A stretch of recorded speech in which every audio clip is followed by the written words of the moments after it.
સુરતના પાંડેસરામાં 10 વર્ષનો માસૂમ બાળક રૂમમાંથી ફાંસો ખાધેલી હાલતમાં મળી આવતા માતા પિતા માટે લાલબત્તી સમાન કિસ્સો સામે આવ્યો છે। હાલ આપઘાતનું કારણ અકબંધ જાણવા મળી રહ્યું છે। પોલીસે ગુનો નોંધી આગળની તપાસ હાથ ધરી છે।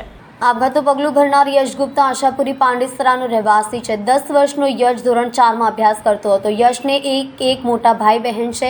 પિતા લુમ્સમાં ઓપરેટર તરીકે કામ કરે છે। ગુપ્તા પરિવાર 20 વર્ષ પહેલા રોજગારીની શોધમાં સુરત આવ્યા બાદ સુરતમાં સ્થાયી થઈ ગયા છે।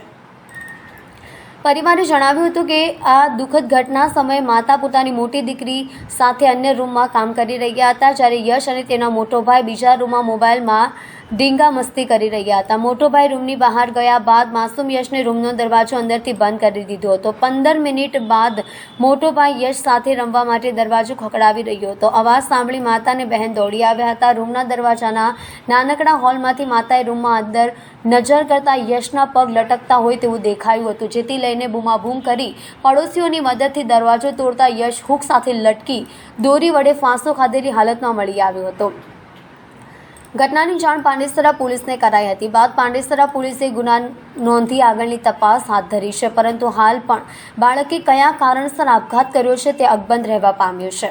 પરિવાર દ્વારા મોબાઈલ જોઈ ઝઘડો કર્યા હોવાની વિગતો આપી હતી, પરંતુ પોલીસના જણાવ્યા અનુસાર હાલ કારણ છે તે અકબંધ છે અને પોલીસ દ્વારા વધુ તપાસ હાથ ધરવામાં આવી છે।